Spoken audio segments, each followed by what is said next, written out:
I married Joan. Woo, woo. What a girl, what a world, what a life. Oh, I married Joan. What a mind, love is blind, what a wife.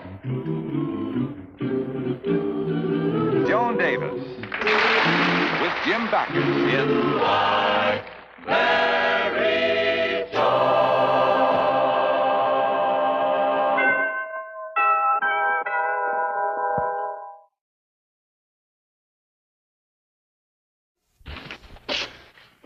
Look, Judge, can't we hurry this up? I'm in a hurry to get back to the office. Well, what seems to be the problem? That's the problem. All he cares about is his business. Always got to get back to the office. Getting it back in the office. You see, Judge, a man works hard. For who?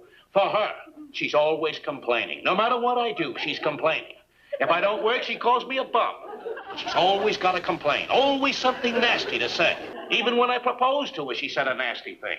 What was that? Yes. Now you're sorry you proposed to me. Now, I was even sorry then. Then why did you marry me? Look, Ethel, I'd just come back from spending 4 years in the South Pacific. I'd forgotten what a woman looked like. And by the time I remembered, I was married to you. Please, please, please, Mr. and Mrs. Hobson. Even though these are my private chambers, the dignity of the court still holds. Marriage problems are serious things, so let's please try to discuss this problem rationally and calmly. Well, Judge, it was all wrong from the very beginning. I wanted a nice, big, glamorous wedding. He made me elope. I had my bags all packed for a honeymoon. He said he had to get back to the office. So what kind of a marriage is it when you don't even have a honeymoon? Well, I appreciate how you feel, Mrs. Hobson, but I think you're exaggerating the importance of a honeymoon. A glamorous wedding and a honeymoon are of great sentimental significance to a bride. But a honeymoon doesn't determine the success of a marriage, not one bit. Pay attention. That's what I've been telling her, Judge. As a matter of fact, my wife and I had as miserable a honeymoon as could ruin a marriage. We'd have been better off without one. Well, what do you mean? Well, let me tell you about it. We had gotten married and we checked into this resort hotel. We had a beautiful suite.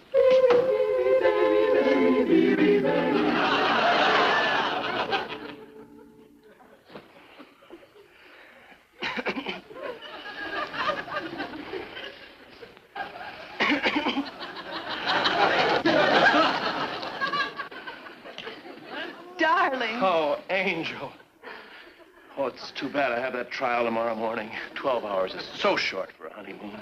All the better. It'll make every second seem more precious. We won't be apart even for an instant. Well, I guess we'd better unpack. But I can't bear being separated from you. Just take a moment. All right.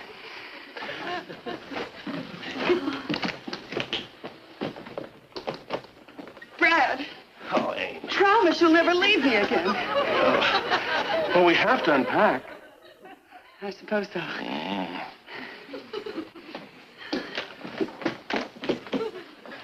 Brad, tell me you'll never leave me. We'll always be together like this. Well, of course, there may come a time in our marriage when I'll have to change my shirt. Oh, silly. Wasn't it a wonderful wedding? Oh, it was wonderful.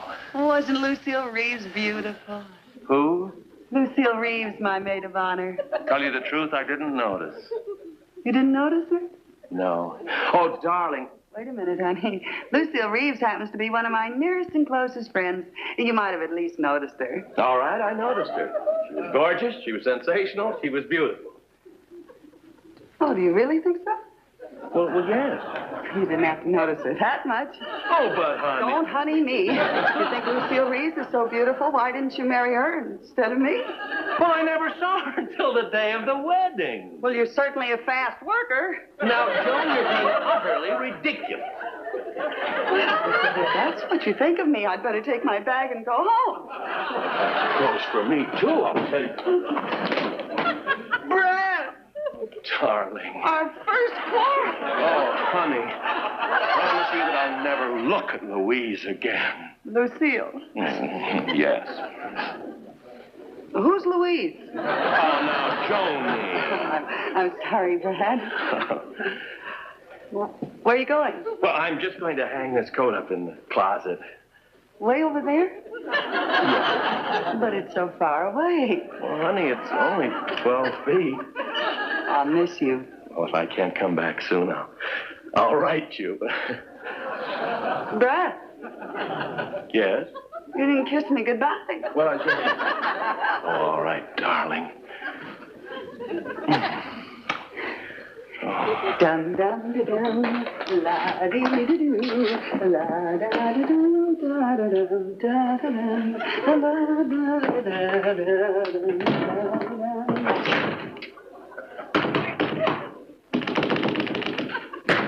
Come in? Oh, you don't have to knock, dear. I'm dressed. I'm not knocking. I am locked in. Locked in? Oh, you do silly thing like that. Well, never mind. Just open the door and get me out of here. It won't open. What do you mean it won't open? Well, it won't. It must have a snap lock or something. It won't. Well, then call the desk. Oh, yeah. Hello? I got a man trapped in my closet in 203. No, I don't want the house detective. The man's my husband. Send somebody up right away to get him out. Thank you. Someone's coming up right away, dear. Say, maybe I can open the lock with a bobby pin. What? You know, all the detectives do it. I saw one on television once that opened the lock with a bobby pin. Yeah, this detective, Big Mike, borrowed a bobby pin from his girlfriend. You see, Big Dutch had locked Big George in this little closet because he had double-crossed Big Sam. But, Joan, are you sure you know what you're doing? Don't worry about a thing. You just leave it to Big Joan. Oops. What happened? The bobby pin broke off in the lock. Look, will you please leave things alone till the man comes up? Come in. He's locked in this closet here. Oh, well, the key in this closet fits both doors. Oh, thanks. You see, all our larger suites are equipped with these burglar-proof closets in case guests want to leave fur coats and things like that. Have you out in a jiffy, Mr. Stevens? Jiffy. It's funny, I can't seem to get the key in. You can? No. It's almost like somebody jammed up the keyhole or something. But who would do that? Who would do that? What's holding you up? Now, will you get me out of here? I can't, Mr. Stevens. The lock's jammed. Oh, no, Joni. You and your bobby pin. You and your Big Mike and your Big Duck. Come to think of it, Big Mike jammed up the lock, too. I remember now. I'll have to get a handyman up here. The key won't work at all. Well, will it take very long? A handyman will be right out. Good. But I don't know what he's going to do. These closet vaults here are really built. Oh, for heaven's sakes, tell him to hurry. We've wasted 22 minutes of our honeymoon already.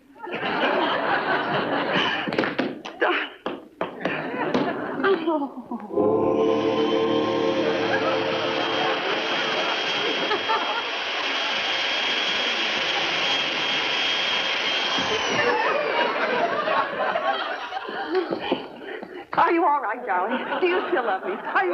Lady, give the poor guy a chance to breathe first.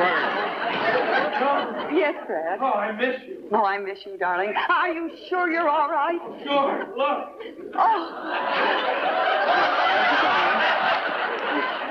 Oh, food. Thank heavens the poor darling hasn't had a bite since breakfast.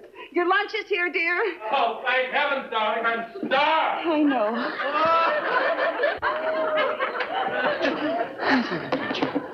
Oh. Okay, dear.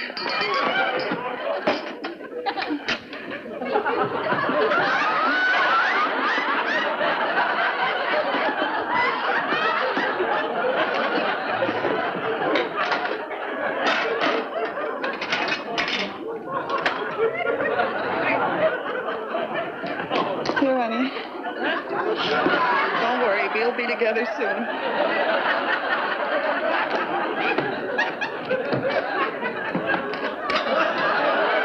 Would you like some olives? I'd love some.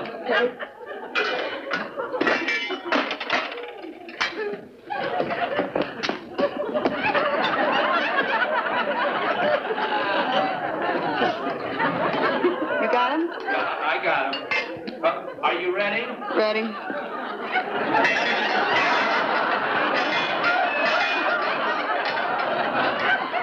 Joni, Is my pipe around anywhere? I'll get it for you.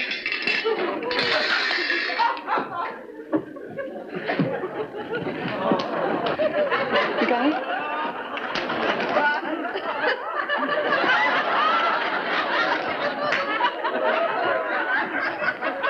Ah, it's no use. We ain't getting anywhere. This closet was built to be burglar-proof, and believe me, we ain't as good as burglars. Then get some burglars. Well, we got to do something. Yeah, we're on our honeymoon.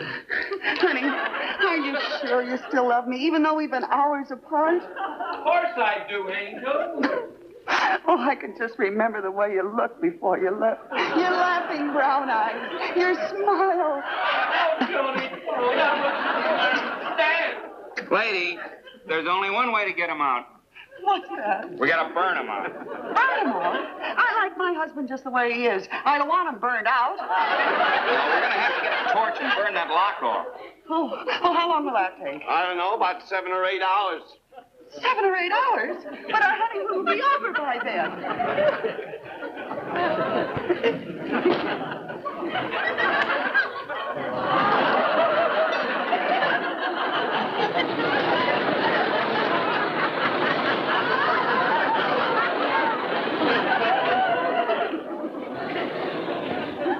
Is it awfully warm? Oh, it's awful. Is this any better? Better hurry up. I've got to get back to town. I have to be in court at 9 o'clock. Oh, what a honeymoon this has been. I haven't seen you for 11 hours. Don't worry, we'll be through in a minute.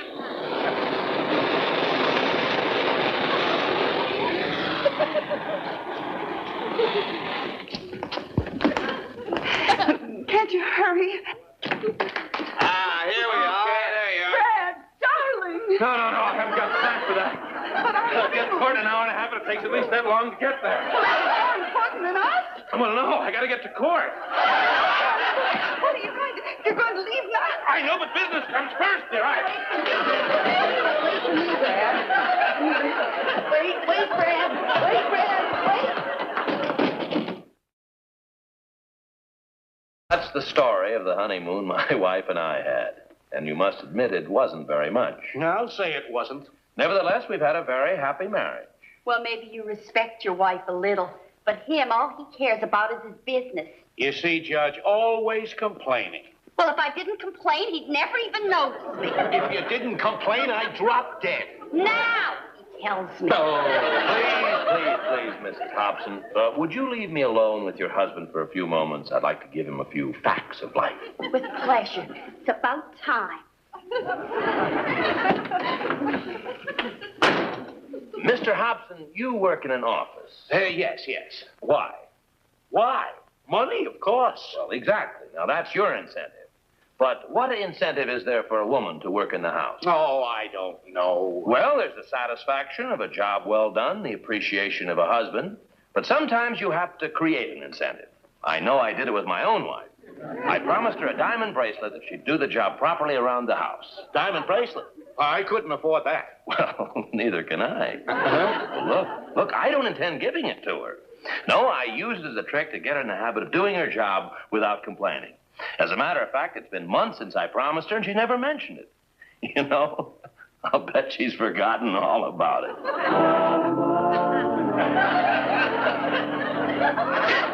Well, the 6 months are up today, Betty. Brad will be bringing me home a diamond bracelet tonight. What makes you so sure he'll bring it?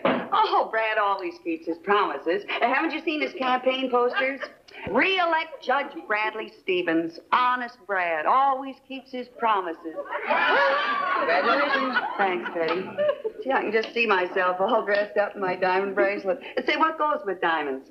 Usually bankruptcy. Oh, no kidding. Honey, a real diamond bracelet costs a fortune. Now, how could Brad save that much money in only 6 months? Gave up smoking. Joan, that wouldn't even pay the sales tax. Oh, but Betty, after all, Brad doesn't pay the full price. You see, he's a judge. He's got connections. Oh? Yeah, he'll get it wholesale. Say 50%. Still leaves a lot of money.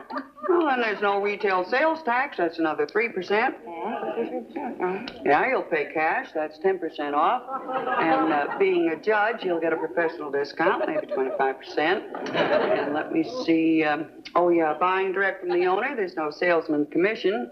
That's at least 12%. Hey, wait a minute. According to my figures, that's already 100%. He's getting it for nothing. He is? Isn't that wonderful? I think I'll call him right up and tell him he can start smoking again.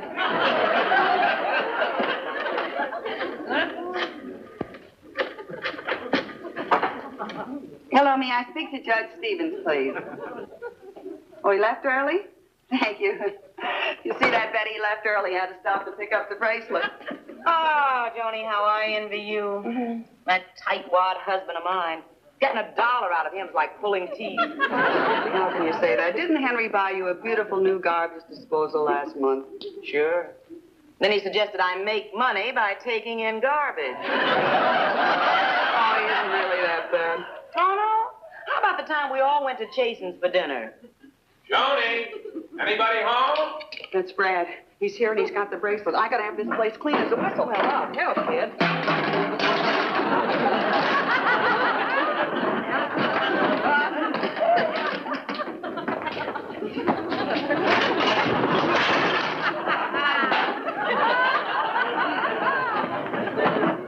Hello, dear. Oh, hiya, honey. Hiya, Betty. How's Henry? You mean old tightwad? Wait a minute.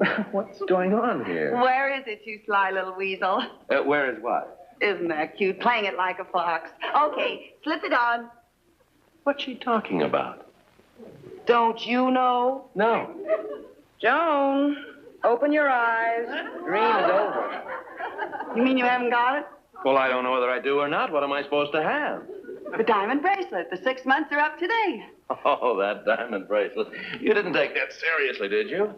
Well, I certainly did. Oh, that was just a device to show you that you could get on a schedule and enjoy the satisfaction of running the house well.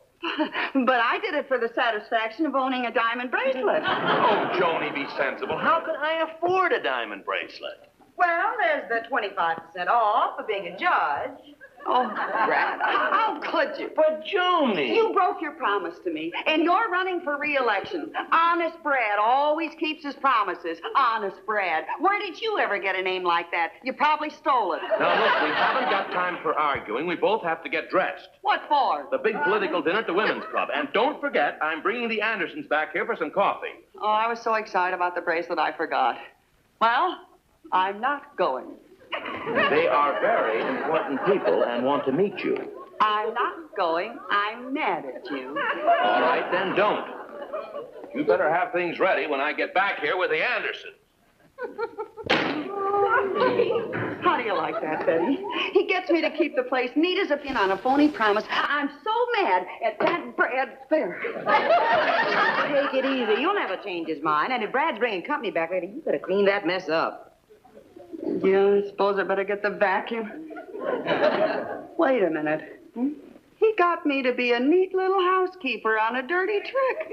Well, we'll show him. We. Come on, you and I've got a little work to do. I'm certainly looking forward to meeting your wife, Judge Stevens. It's too bad she couldn't have been with us. Well, she wanted to stay at home and tidy things up. She's so meticulous about the house. I know. My wife is exactly the same way. Oh, George. Well, you are, my dear. Ah, well. Ah, here we are.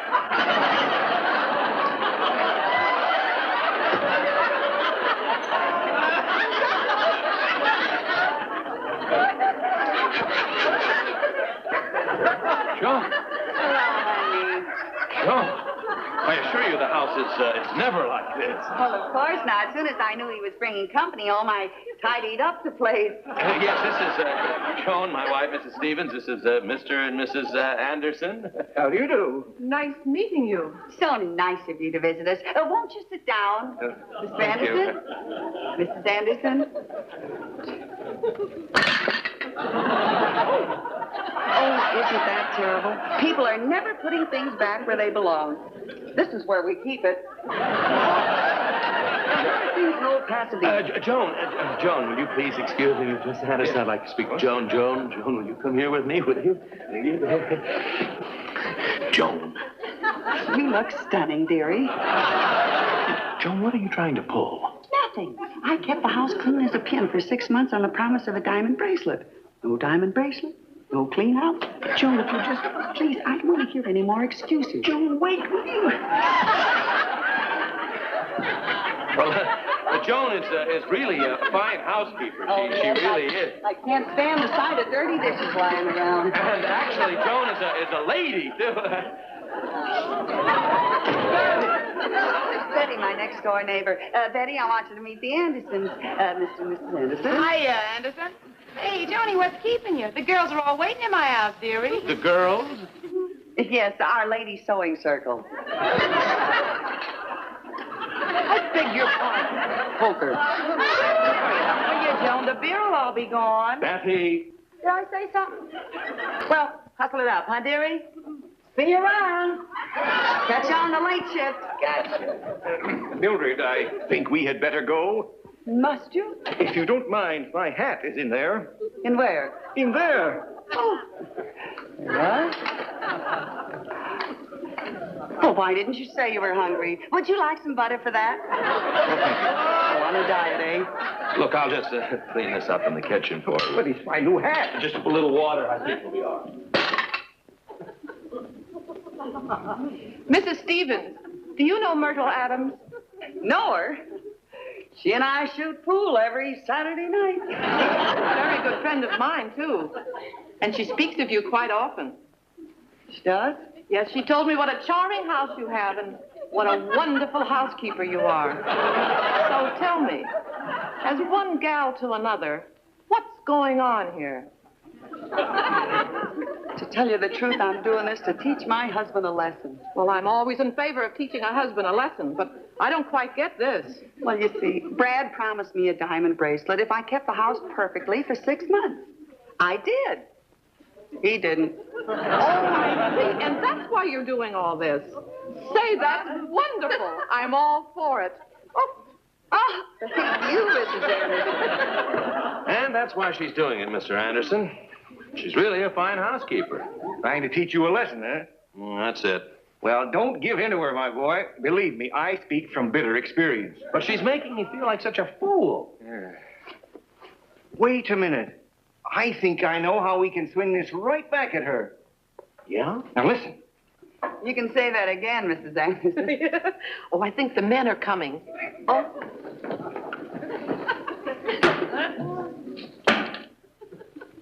Well, here we are. Good afternoon. I hope you don't mind. A woman's work is never done, you know. Mine. I was just telling Brad, I think I've seen the most perfect little housewife. A woman who isn't always fussing about all the little details of the household. A woman who believes a home should be lived in. The place where anything goes. Yes, that's how I am. Well, it's a little warm in here. Mind if I make myself more comfortable? Say, that's a good idea. I think I will join you. George, what are you doing? Oh, now, Mildred. It's a pleasure to be in an informal house for a change. You know, Mrs. Stevens, I like you. What do you say we get even more informal? George, you never do this at home. Well, you won't let me. Yes, Mrs. Stevens, I like you. And I just love the way you run your house. Well, yes, it's kind of sloppy, but it's a good place to lie around and sort of relax, you know. Oh, honey, here, let me help you with that. There you are. Yes. The peeling's on the carpet. Oh, they're on the carpet. Well, I'll take care of that. Yes, I will. Right over here. Here, Mr. Anderson, there we are. Fred, what are you doing? I am tidying up. Something went wrong. I'm afraid it's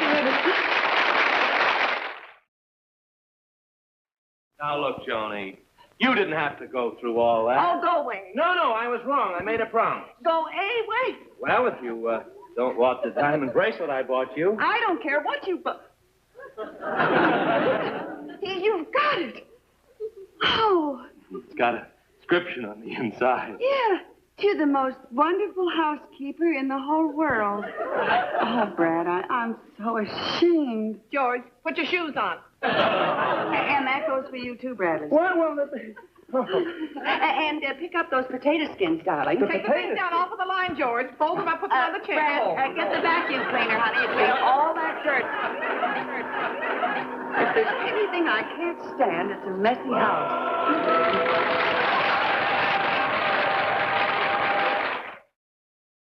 I married Joan. What a girl, what a world, what a life. Oh, I married Joan. What a mind, love is blind, what a wife. Seen in tonight's cast were Eddie Marr, Francis Osborne, George Peroni, Paul Dubove, Herb Vigran, Betty Lou Gershon, Tim Graham, and Helen Ebirock.